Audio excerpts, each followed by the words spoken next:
not alone. The UFO whistleblower speaks. Good evening. I'm Elizabeth Vargas, here to bring you a News Nation exclusive interview with a man we're calling the UFO whistleblower. David Grusch is a career intelligence official who this week is making some bombshell claims of a U.S. government cover-up going back nearly a century, shedding light, he says, on that existential question: are we alone? News Nation has confirmed David Grusch's credentials and resume. We have not seen or verified the alleged proof he says he's provided to investigators. But we want you to hear his story so you can decide for yourself. Mr. Grusch sat down with investigative journalist Ross Coulthart, who is reporting for News Nation. Mr. Coulthart is an award-winning journalist and author who has reported for the Australian version of 60 Minutes, as well as other news programs in his home country. What you're about to see is part of their conversation, touching on Mr. Grusch's work with the UAP task force, his background and his service to this country, and the alleged secret military program about which he says the world needs to know. For decades, the UFO question has been consigned to the realm of speculation, but in recent years, serious people have started taking the subject seriously. You'll see it come through the top of the screen. There it goes. Prompted in part by the release of these videos, purporting to show encounters between American naval aviators and what the Pentagon has labelled unidentified aerial or anomalous phenomena. Congress has convened hearings to determine what these UAP are and what threat they might pose. If UAP do indeed represent a potential threat to our security, then the capabilities, systems, processes, and sources we use to observe, record, study, or analyze these phenomena need to be classified at appropriate levels. The Department of Defense has established a special team, formerly known as the UAP Task Force, recently renamed the All-Domain Anomaly Resolution Office, or ARRO, to investigate and identify what are now hundreds of reported sightings. So far, they have not confirmed any of them to constitute proof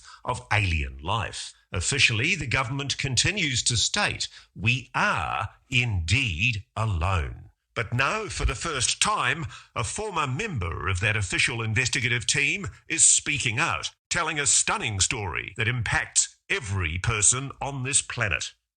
And now you're about to meet that man for the very first time in this exclusive television interview. Welcome. Have a seat. Maybe start off telling me your name and who you are. My name is David Grusch. I came from a blue-collar family in Pittsburgh. I didn't have the money for college. Always admired people in uniform. And I've always wanted to be a part of something bigger than myself. 18 years ago, I got an Air Force scholarship for physics. I originally commissioned on active duty in the Air Force. Served 14 years in the Air Force. I look at this photograph, Dave, and I see a very proud officer. I was getting promoted to captain when I was deployed. And you still love your country, don't you? Absolutely. A career intelligence officer, Grusch spent time on the ground in Afghanistan and other places he can't mention before rotating back to Washington. I was an intel officer for the U.S. for 14 years. My last position, which I left in April of 2023, I co-led the UAP portfolio for the National Geospatial Intelligence Agency, and some of the highest officials within the Department of Defense and Intelligence community used to call on me to advise them on some of the hardest target sets that the country had. You are one of the most trusted former intelligence officials in the US defense and intelligence establishment. Yes, I was. You were trusted with the most intimate secrets. Yes. And he says the most earth-shattering of those secrets were revealed after 2019, when he was invited to join the UAP task force. You had the security classifications to go anywhere and ask anyone anything. I had, based on my formal security clearance and multiple polygraphs, I had the ability to be read into any program that I needed. At one point in time, I was extremely highly cleared. What conclusion did you come to at the end of your time on the UAP task force? The UAP task force was refused access to a broad crash retrieval program. When you say crash retrieval, what do you mean?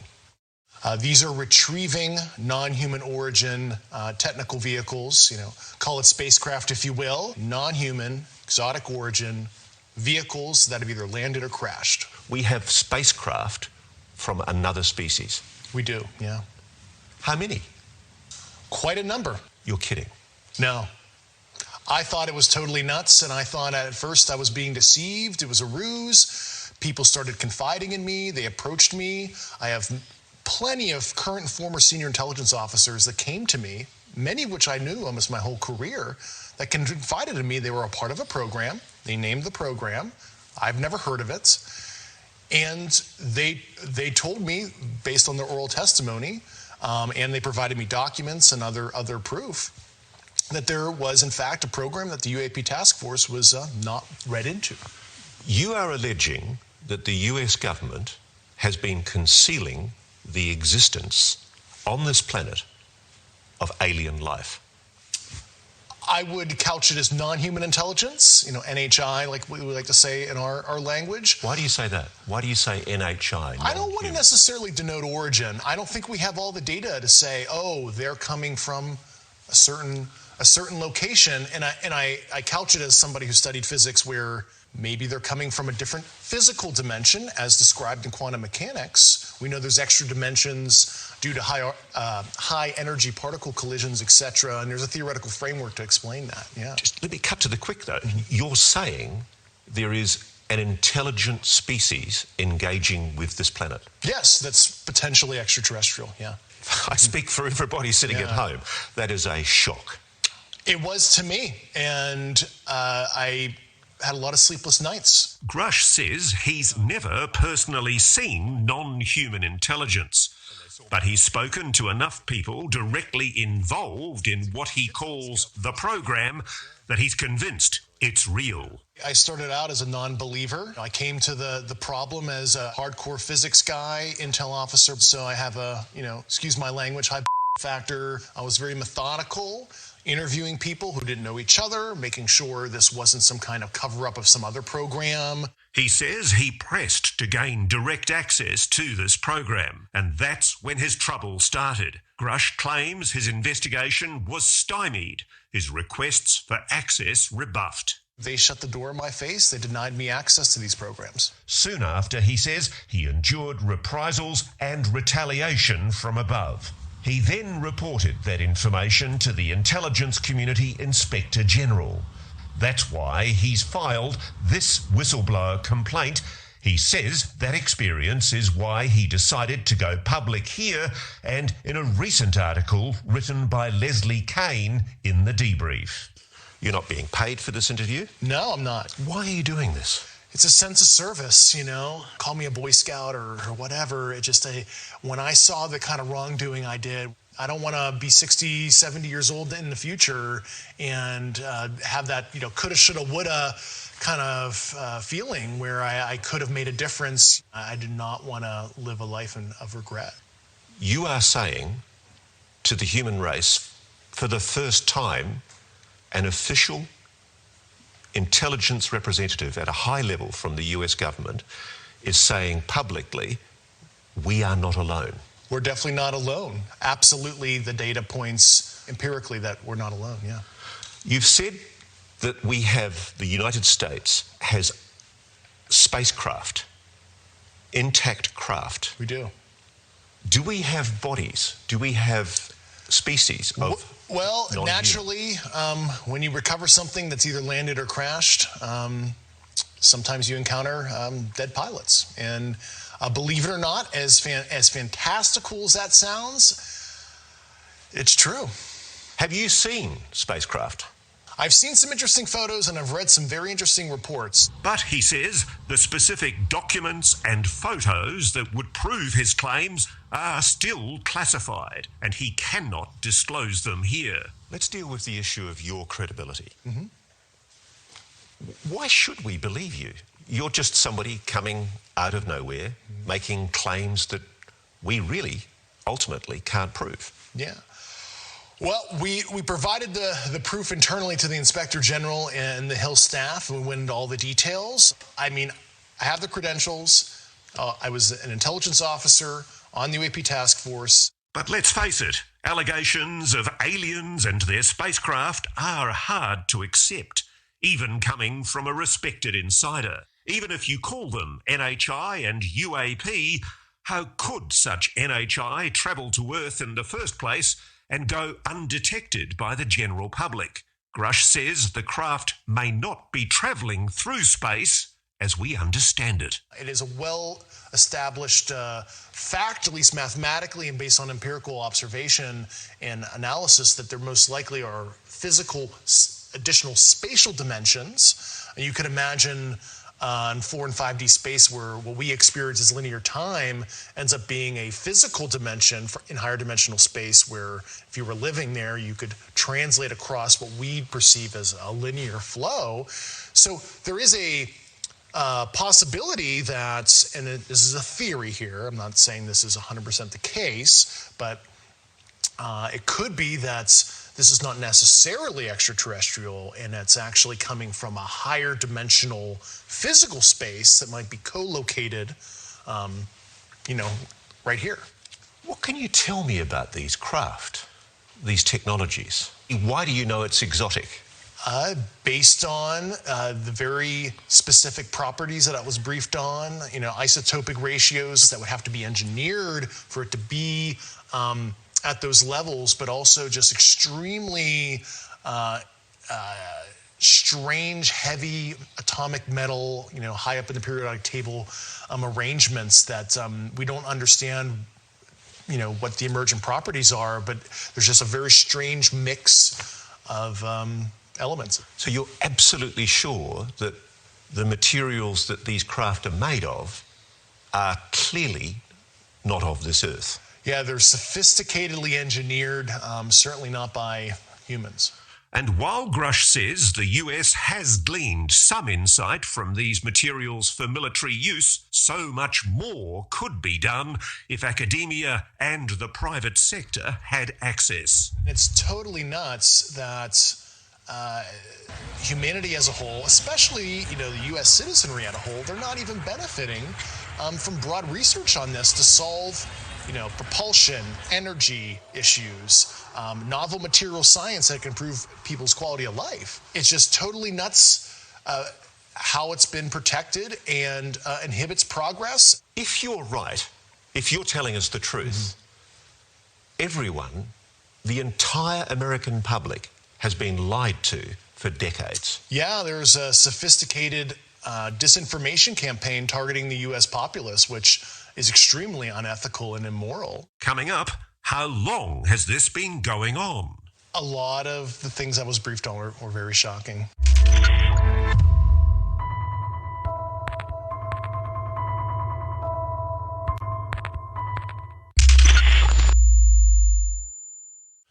So let's start from the very beginning.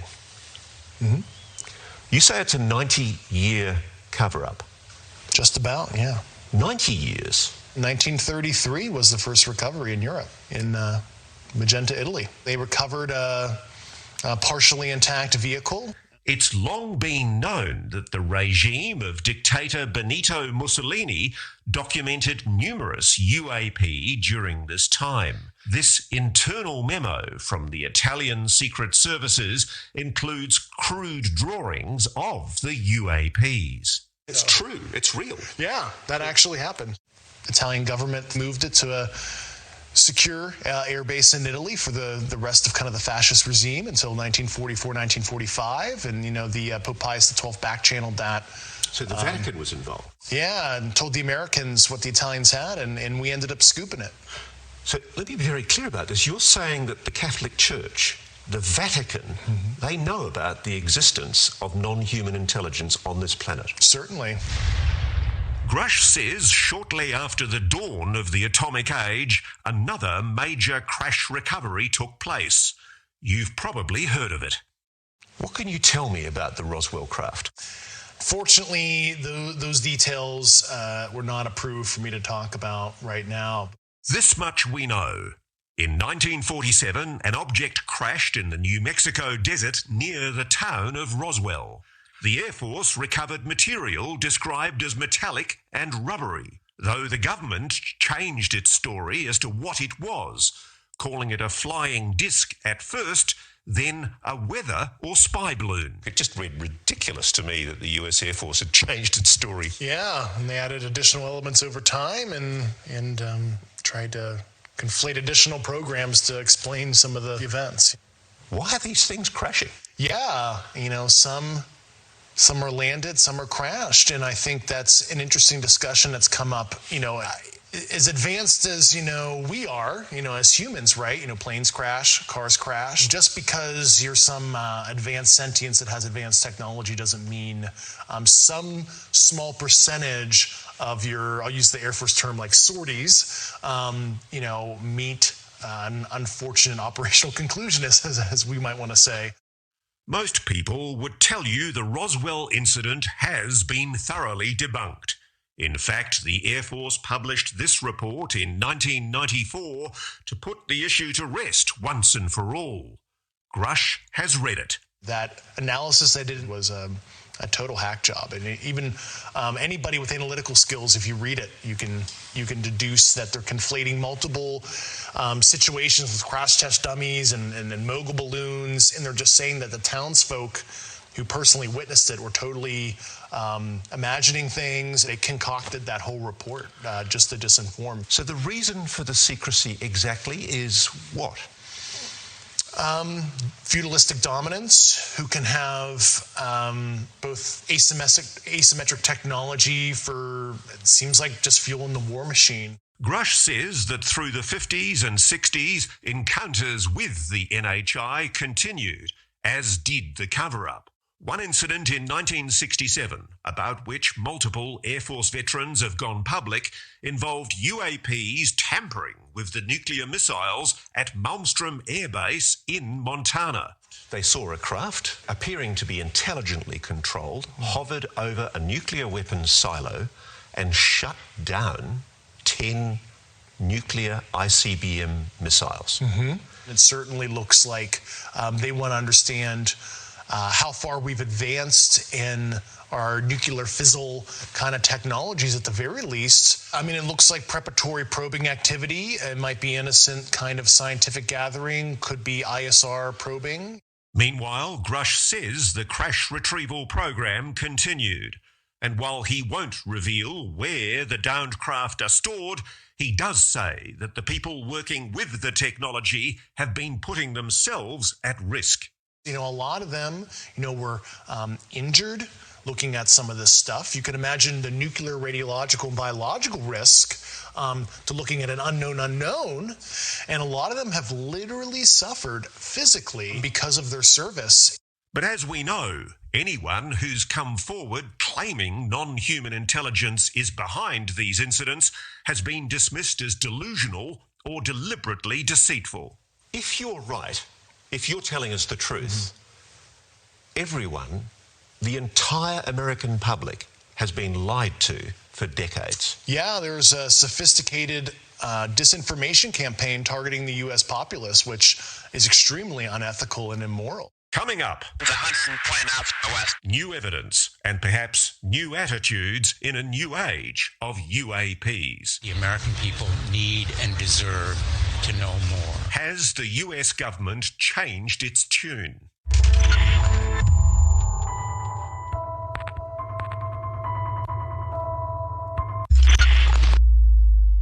These are the videos that started it all. Footage captured by naval aviators on military-grade cameras that defied all prosaic explanation. Dave Grusch has investigated this one, shot in 2015 off the East Coast by fighter pilots from the USS Theodore Roosevelt. There's an industry of debunkers out there on the web who say, oh, they've got this all wrong. It's a jet exhaust at a distance and the aircraft's turning. Give me an answer on that. Well, I had some optical engineering experts look at that and the Raytheon AT FLIR system based on the pixel saturation and apparent size. It's certainly something that's not a jet. It might be some kind of natural phenomenon that's quite strange, but it's not as simple as a jet. He has even stronger opinions about this UAP, now known to history as the Tic Tac, shot in 2004 in the Pacific by aviators off the USS Nimitz. And the Tic Tac? Truly anomalous, absolutely technical vehicle, physical, and that's absolutely something that we didn't make. Not of this world. Most likely, yeah. The videos were leaked in 2017, then officially released by the Pentagon in 2020. At the time, it seemed the Pentagon may have finally abandoned its obsession with secrecy and decided to do what other countries have been doing for decades: establish a properly funded, publicly accountable team to investigate reports of UAP. Dave Grusch was part of that team. This is a hunt mission for what might somebody be doing in our backyard that we don't know about. The task force set about investigating these incidents, including more recent events like the odd encounters that took place during naval exercises in 2019 off the coast of San Diego. This video, shot on the USS Omaha and later leaked to documentarian Jeremy Corbell, has received particular attention. It either zooms off so fast you can't see it or it sinks into the ocean, but it seems to drop. What do you know about it? It was truly anomalous. But Grusch says the promised new age of government transparency is a fallacy. For starters, he says the videos that have been released are just the tip of the iceberg. There are many videos that are totally fair to release through a declassification process. And I find it very concerning from a transparency perspective that all that the department has declassified were those 3 famous videos. There are more concerning videos that left me with a lot of questions, yeah. He says there are credible witnesses who could testify to Congress about spacecraft, big spacecraft. A lot of them were very large, yeah. Like a football field kind of size. And I remember interviewing these personnel. I'm like, either these people are lying to me, they're having a psychotic break, or this is some crazy but true stuff that's happening, and I have no good explanation that's prosaic at all for this, because this is not explainable by, swamp gas, St. Elmo's fire, ball lightning, et cetera, et cetera. I mean, this is like tangible technical craft they're seeing up close and personal in some cases when I interview people. And at the centre of it all, the crash retrieval program the government has never publicly acknowledged. A program, Grusch says, that's included at least one private aerospace company that is storing alien craft. Is that true? That is how a lot of these relationships are.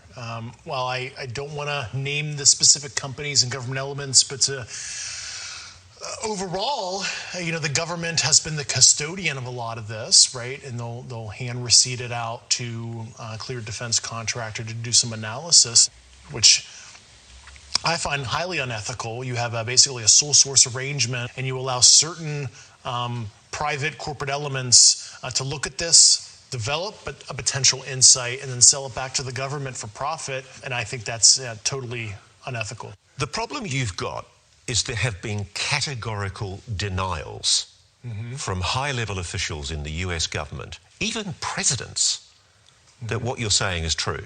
Unfortunately, some elected officials were not brought in. Only a few weeks ago, 19th of April, the head of the Pentagon's UAP investigations program, Dr. Sean Kirkpatrick, told Congress AARO, that's the Pentagon's UFO investigation body, has found no credible evidence thus far of extraterrestrial activity, off-world technology, or objects that defy the known laws of physics. While a large number of cases in our holdings remain technically unresolved, this is primarily due to a lack of data associated with those cases. Was that a lie? Well, I know Dr. Sean Kirkpatrick. I've known him for about 8 years. And, I expressed some concerns to Dr. Kirkpatrick about a year ago and told him what I was starting to uncover. And he didn't follow up with me. And he has my phone number. He could have called me. I hope he ultimately does the right thing. He should be able to make the same investigative discoveries I did. It's totally crazy if he doesn't. So the implication here is that the head of the very body that Congress has ordered to tell the American public the truth about UAPs is possibly misleading the American public. Do you think the American public is being lied to? Well, they've been lied to over the years, and I'm hoping that the lies stop. Coming up, it gets even scarier. The UFO whistleblower says the NHIs aren't all friendly. Have human beings been hurt or killed by a non-human intelligence? And guess who they might be working with? We're in a competition with their adversaries to understand this, and it's a multi-decade Cold War that has been under our nose for so long.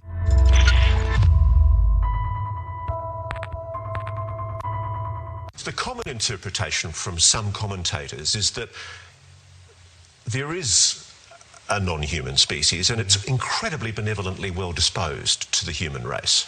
Yeah, and I think that is the logical fallacy there is because they're advanced, they're kind. We'll never really understand full intent in that because we're not them, whatever them is or are. But I think what appears to be malevolent activity has happened. Based on not only nuclear site probing activities, witness testimony, I think at least if we look at it through a humanistic lens, it does appear negative, at least to us. I've been told that there have been attempts to bring down craft, that we've acted offensively against non-human craft. There have been instances, and there are certain techniques. Have human beings been hurt or killed by a non-human intelligence? While I can't get into the specifics because that would reveal certain U.S. classified operations, I was briefed by a few individuals on the program that there were malevolent events like that. Now I'm scared. People have just heard you say non-humans may well have murdered human beings. That seems to be the case at one point, yeah. And there's more. Grusch says the United States is not the only country that's encountered NHI and their technology. He says our geopolitical rivals have their own crash retrieval programs, which they are also secretly exploiting for military purposes. We're in a competition with their adversaries to understand this, and it's a multi-decade Cold War that has been under our nose for so long, and there is no good way to level the playing field and hold other nation states accountable if they're doing unethical or illicit activity as it relates to this subject. And I think the obtuse secrecy is actually putting us in a very dangerous position where a country might make a breakthrough. Let's say it's an adversary of ours, and it is so destabilizing. You say there's been a Cold War behind the scenes with Russia and China. There has been a Cold War with our peer adversaries, yeah. Why hasn't Russia or China come out and spoken publicly about this? I think they're in a similar, pickle as us, where it's they understand maybe some of the socioeconomic destabilization factors in their own society. But if this non-human intelligence is so advanced, and at least some of them are malevolent, why haven't they destroyed us already? Perhaps some fragile yet combustible détente has been reached. Grusch has written an internal document about his discoveries that refers to agreements that risk putting our future in jeopardy. And it's quite clear that you're talking about agreements between America and non-human intelligences. Have we made agreements with non-human intelligences? That's the kind of information I really hope national leadership is able to get to the bottom of. I need to pin you down on this. Are there agreements between non-human intelligences and the American government? I think that's a question that I would like to know all the details of as well. We do know of at least one agreement among humans that's worth noting. This 1971 agreement between the US and the USSR on measures to reduce the risk of nuclear war. Whether or not you believe Dave Grusch, this document proves the two superpowers were aware that UAP existed, whatever they were.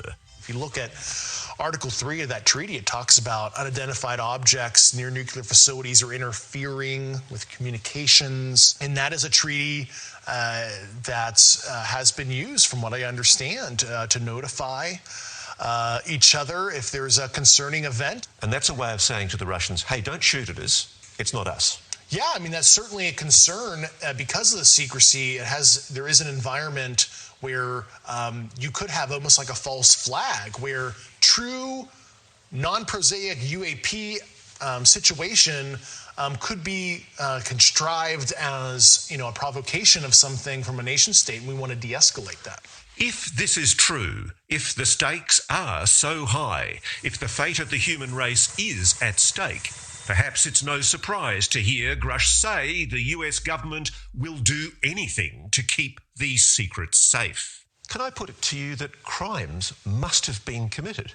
At the very least, I saw substantive evidence that white-collar crime was committed. Have people been killed to protect this secret? Based on the people I talked to, that was an ongoing concern. Yeah, unfortunately, I've heard some really un-American things I don't want to repeat right now. So you have a strong suspicion that people have been murdered to protect the secret? Over the years, yeah. Coming up, a reality check. Is it possible that you're deluding yourself? It's time to put our whistleblower's credibility to the test. Everybody watching this right now is looking at your face. Mm-hmm. They're going, is this guy for real?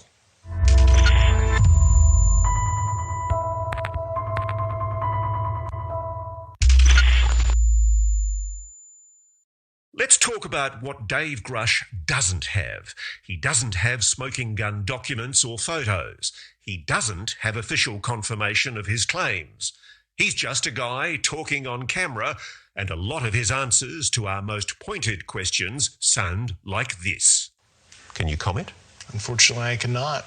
So who is this guy really? I don't want fame or fortune. I'm just here to provide public leadership on an issue that I uncovered, and I thought it was totally outrageous. News Nation has confirmed through multiple sources that Dave Grusch is who he says he is, an Air Force veteran from Pittsburgh who worked in military intelligence and was part of the UAP task force. Maybe he's just a confident, well-spoken, ex-military intelligence officer who just happens to have lost his mind. Do you have any kind of mental illness? No. Have you ever had a psychosis, a delusion? No. Is there anything in your medical history that might be capable of being interpreted as a reason why you might be confabulating, making things up? No, I'm not a disgruntled employee. I resigned on my own accord because I thought altruistically it's more appropriate to show thought leadership on the outside on this now, because I hit an impasse within the government to try to right this wrong. So I've got to be blunt about this. Yeah. You're not making this up. This is not a lie. No, absolutely not. Because everybody watching this right now is looking at your face. Mm-hmm. They're going, is this guy for real? I am for real. And I'm sitting here at great personal risk and obvious professional risk by talking to you today. You've told us that we really are not alone. Even though you believe what you say is true, you haven't been fed disinformation. It's a common thing in intelligence for governments to mislead. Mm-hmm. Yeah, I was very sensitive to that fact. Was this some kind of ruse against me? Am I being used in any kind of way? And I took about 4 years being very methodical before I filed my whistleblower complaint to be absolutely certain of these basic facts. So take me through the process of how you convinced yourself that this is real. Mm-hmm. Well, based on the credentialed people that came to me, some of these subjects provided me sensitive foreign intelligence to read, sensitive program documents and photographs to evaluate, and then described in very specific detail how all this worked, and they were telling me the exact, extremely specific details that it all checked out. Yeah. You know, the thing I have trouble with, it's the fact that my experience as a journalist is it's very hard for governments to keep secrets. Most things leak. Mm-hmm. Your government leaks like a sieve. Mm-hmm. Why hasn't this leaked? Well, I've certainly been the recipient of a lot of U.S. government secrets, and I can tell you they've never seen the light of day. That's for sure. And I guess ostensibly this has leaked like a sieve for decades, but it was a very sophisticated disinformation campaign where, they have allowed some of the truth to come out through some of their trade crafts, but they've disenfranchised people, they've stigmatized it, they made it like this total wacky thing to talk about. So anybody who may come forward with that kind of information is looked like a total tinfoil hat guy, because it's a perfect amalgamation of disinformation to just make it look crazy. The best reason to believe Dave Grusch may be this document. Remember that whistleblower complaint he filed? It would seem it hasn't fallen on deaf ears. So the Inspector General of the Intelligence Services of the United States has the information you've got. Yes. And more importantly, the Inspector General made a determination about the credibility of your complaint. They found, after interviewing myself and the subjects and other subjects that I'm not even cognizant on who they were, they found my complaint urgent and credible for the intelligence committees. The word credible is important. Yes. You appreciate. Mm-hmm. So an official investigatory body of the United States government has determined that your allegations are credible. Correct. Coming up, if it is true, then what? What are we going to do if the biggest secret on the planet is now out in the open? And what are they going to do? How will the non-human intelligence react?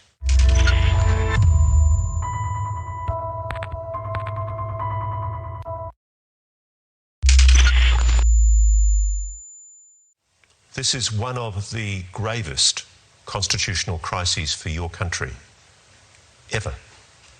Absolutely. Give me some hope here. Yeah. There are good people. There are very good people, and I want that message to be crystal clear. Let's not demonize holistically the U.S. government. There's a whole army of people that want change. I am one of tens, if not hundreds, of individuals within the government on these programs that would like a change. What kind of change does David Grusch want? As he's said here tonight, he wants the NHI technology to be shared so the rest of the world can benefit from it. And I use nuclear weapons or nuclear physics as an example. It's an acknowledged program. We have nuclear weapons. You don't get to know the designs, but nuclear physics holistically is unclassified. Academia studies it. And why would you suppress basic astrophysics, astrobiology, other hard and soft sciences broadly? It's totally nuts. Grusch has left the government. He wasn't part of ARROW during the most recent congressional hearings when still more UAP were revealed, including this one captured by a drone in the Middle East in 2022. There it goes. His whistleblower case will take months to conclude. In the meantime, he says he's starting a scientific foundation. And he's willing to speak to anyone in Washington who has the clearance and the desire to hear the classified information he could not share here. I make myself available to Secretary Austin, D.N.I. Haynes, who was a recipient of my complaints. I'm happy to further brief elected officials on the specific ecosystem of secrecy down to the fine details. Whoever they are. How will the non-human intelligence react to the revelation that human beings now know they're here? Yeah, I mean, obviously the non-human intelligences have been around for a while, at least multiple decades in modern history, and they've allowed ourselves to annihilate ourselves, genocide, war, famine, etc. So at the very least, I think they're kind of neutral on what humans decide to do with their free will. And as for how we, the human race, will react to his story, here Grusch evinces that quintessentially human characteristic, optimism. I don't have this utopian ideology that this is going to, solve world problems, stop war entirely. But all I want is a moment of pause and to see if the subject unites us as we've obviously become more divided over the last couple of decades. Because, if anything else, what you're revealing may mean we all start thinking of ourselves not as American, Australian, Russian, Chinese, but as human. Human family, I think that's totally the right term, yeah.